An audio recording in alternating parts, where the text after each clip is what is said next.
Hello guys, जैसा कि आप लोगों ने जीके के लिए हमें बोला था कि सर आप जीके के बारे में कुछ हमें बताने का प्रयास करें, तो आप लोगों को ध्यान में रखते हुए आपकी बातों को हम समझ पा रहे हैं, इसलिए आज हमें जीके के बारे में बताने का प्रयास करेंगे।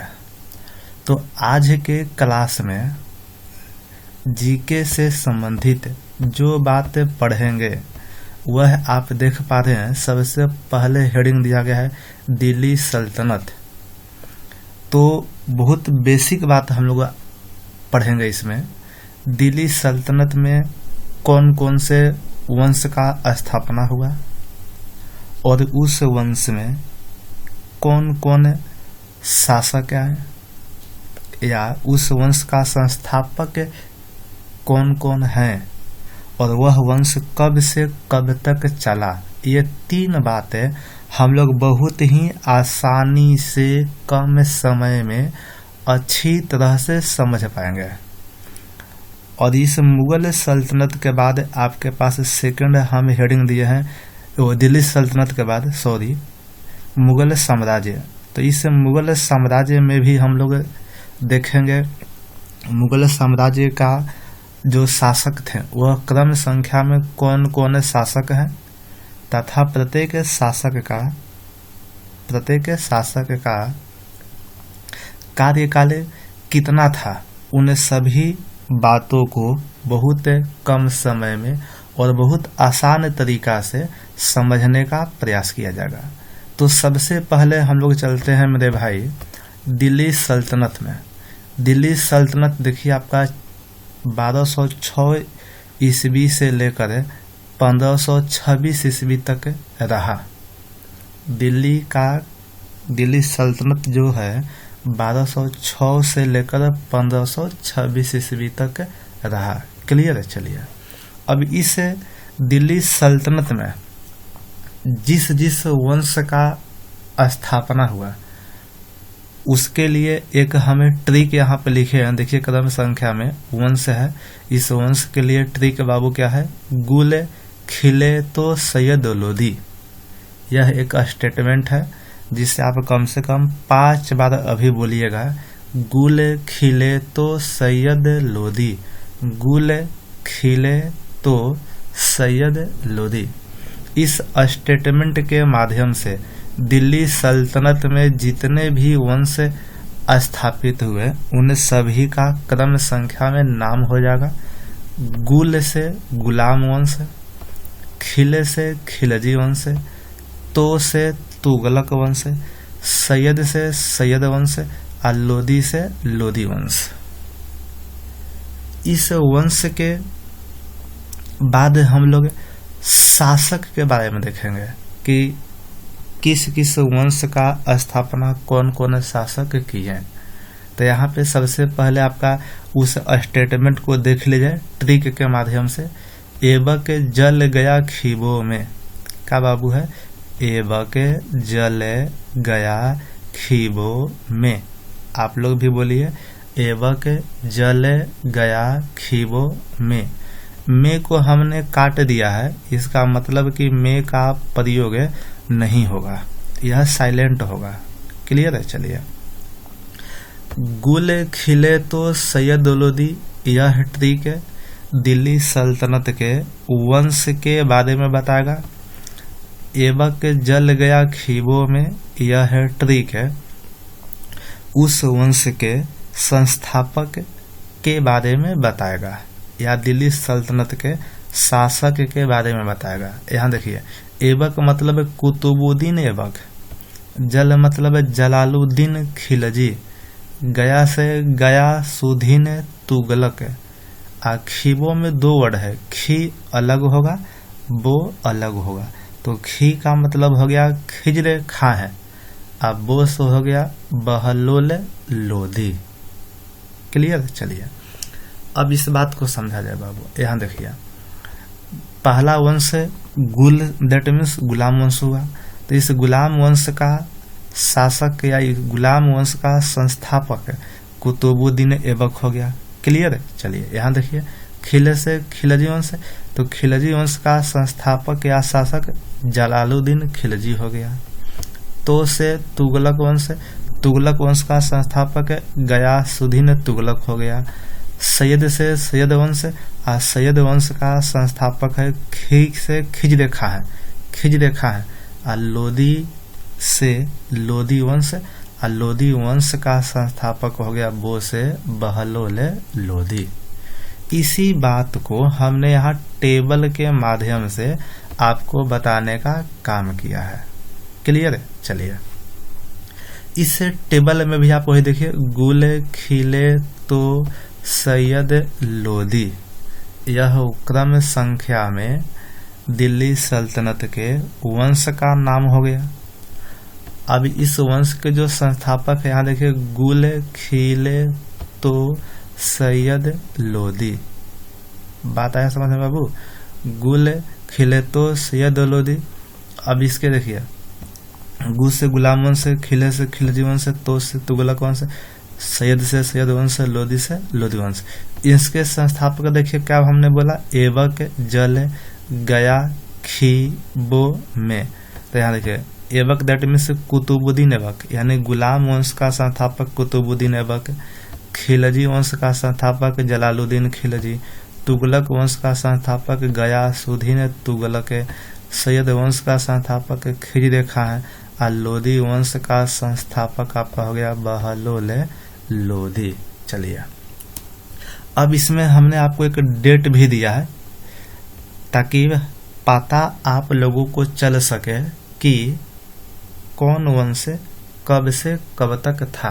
तो आप एक सीरियल वाइज याद करिएगा। जैसे हम देखिए 1206 से 1290 पहला भाग है, सेकंड भाग में 1290 से 1320 है, थर्ड भाग में चलेंगे 1320 से 1413 है, फोर्थ भाग में चलेंगे 1414 से 1451 है, इसके बाद अंतिम भाग है 1451 से 1526 है।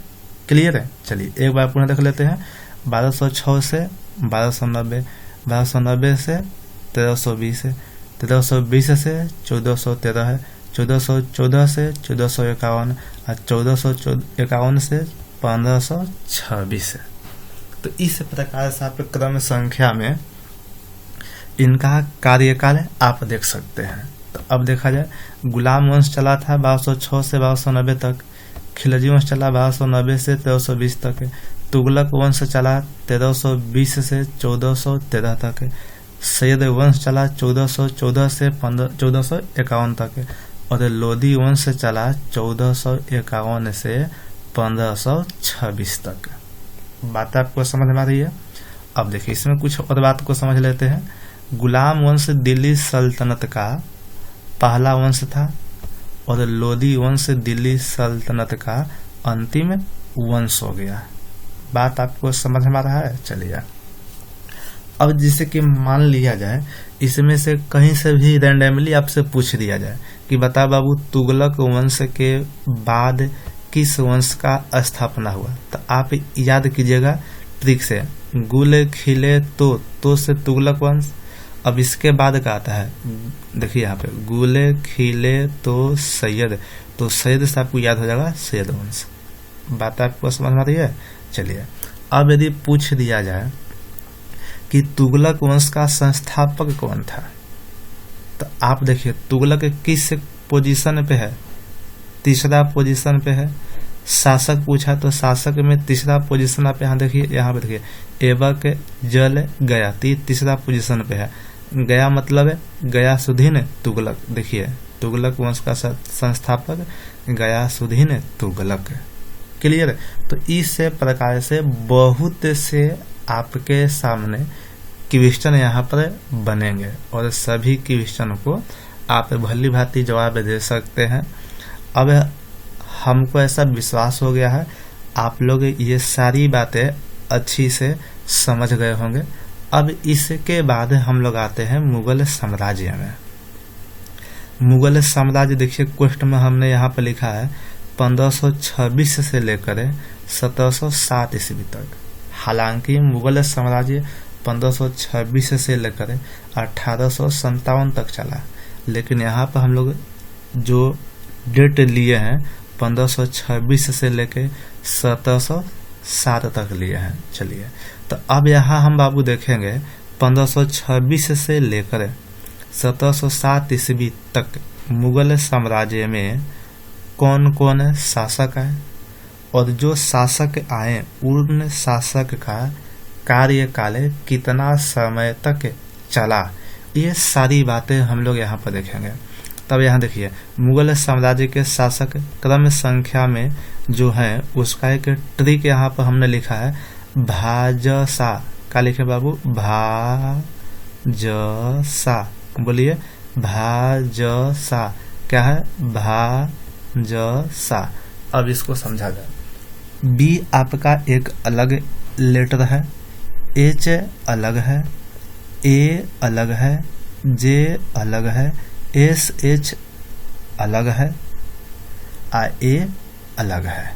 क्लियर? चलिए, अब इनका मतलब हम लोग समझने का प्रयास करते हैं। देखिए, बी से हो गया बाबर, और आपको पता होना चाहिए मुगल साम्राज्य का संस्थापक बाबर को ही कहा जाता है। तो यहाँ बी से बाबर का शासनकाल देखिए 1526 से लेकर 1530 तक हो गया। इसके आगे आते हैं एच से हुमायूं। तो एच से हुमायूं का शासनकाल 1530 से लेकर 1556 तक हो गया। ए से बाबू अकबर, इसका शासनकाल 1556 से लेकर 1605 तक हो गया। जे से जहांगीर 1605 से लेकर 1627 तक हो गया। एस एच से शाहजहां, इसका शासनकाल 1627 से लेकर 1657 तक हो गया। और ए से होता है औरंगजेब, जिसका शासनकाल होता है 1658 से 1707 तक। अब देखिए, मुगल साम्राज्य का पहला शासक तो बाबर हुआ। इसके बाद आपका हुमायूं है, अकबर है, जहांगीर है, शाहजहां है, औरंगजेब है। ये सभी के सभी शासक आपका एक ही परिवार के हैं, एक ही परिवार के हैं। इसका मतलब समझिए क्या हम कहना चाहते हैं। बाबर का बेटा यानी बाबर का जो पुत्र है वह हुमायूं है, और हुमायूं का जो पुत्र है वह अकबर है, और अकबर का जो बेटा है वह जहांगीर है। जहांगीर का बेटा कौन बाबू हो गया? शाहजहां, और शाहजहां का बेटा हो गया औरंगजेब। बातें आपको समझ में आ रही है? तो यहाँ पर क्रम संख्या में हमने बताने का प्रयास किया है। सबसे पहले शासक हुए बाबर, उसके बाद उनका बेटा हो गया हुमायूं, उसके बाद उसका बेटा हो गया अकबर, उसके बाद शासक बना उसका बेटा जहांगीर, उसके बाद उसका बेटा शासक बनता है शाहजहां, और उसके बाद उसका ही बेटा बनता है औरंगजेब। तो आपके एग्जाम में सवाल ऐसे भी पूछ सकते हैं कि बताइए हुमायूं के बेटा का नाम कौन था। तो हुमायूं के बेटा का नाम हुमायूं, आप देखिए एच सेकंड पोजीशन पे, आप यहाँ पाइए भाजसा BH, इसके अगला चाहिए हमें, तो ए से हो जाएगा अकबर। बातें समझ में आ रही है? ऐसा भी सवाल पूछ सकता है जहांगीर के पिता का नाम क्या था। तो जहांगीर के पिता यानी एक स्टेप पे पीछे हम जाएंगे। तो भाजसा में देखिए जे है, जे के पीछे कौन है? ए है। यहाँ देखिए, यहाँ देखिए, यहाँ देखिए BHA, जे के पीछे ए से क्या हो गया? अकबर। तो जहांगीर के पिता का नाम हो गया अकबर। इस प्रकार से बहुत से सवाल आपके एग्जाम में पूछे जाते हैं। अब इस शासन काल पे ध्यान दिया जाए। 1526 से स्टार्ट होता है और 1707 तक चलता है। तो आप पहला स्टेप में याद कीजिएगा 1526 से 1530, 26 से 30। सेकंड स्टेप बाबू 1530 से 56, 30 से 56। थर्ड स्टेप में क्या देखिएगा 1556 से 1605, 1556 से 1605। इसके अगले स्टेप में आप देखिएगा 1605 से लेके 1627, एकदम कम संख्या में चल रहा है। 1605 से 1627, 1627 से लेके 1657, एक साल गैप होता है। इसके बाद आप याद रखिएगा 1758 से लेकर 1707 तक। एक बार पुनः हम लोग देख लेते हैं डेट को। 1526 से 1530, 1530 से 1556, 1556 से 1605, 1605 से 1627, 1627 से 1657 और 1658 से 1707। क्लियर। अब देखिए, इस प्रकार से हम लोगों ने प्रत्येक शासक का शासन काल हमने देख लिया। आपको समझ में आ गया होगा। एक ट्रिक और बता देते हैं। शाहजहां, देखिए शाहजहां का स से स्टार्ट है, स से इसका शासन काल आप देखिए 1627 है, 16 में भी स है, 27 में भी स हो गया। यहाँ देखिए 1657, 16 में भी स, 57 में भी स। तब पूरे मुगल साम्राज्य में केवल शाहजहां का शासनकाल आप आसानी से याद कर सकते हैं स से। नाम में भी स, 16 में भी स, 27 में भी स, यहाँ भी 16 में स, 57 में भी स। तो इस प्रकार से हम लोगों ने मुगल साम्राज्य का कंप्लीट किया। एक बार पुनः आपको हम रिपीट करा देना चाहते हैं। यहाँ देखिए दिल्ली सल्तनत आपका चला 1206 ईस्वी से लेकर 1526 ईस्वी तक। इस सल्तनत में जो भी वंश स्थापित हुए उस वंश के क्रम संख्या में याद करने का ट्रिक क्या हो गया? गुल खिले तो सैयद लोदी, गुल खिले तो सैयद लोदी।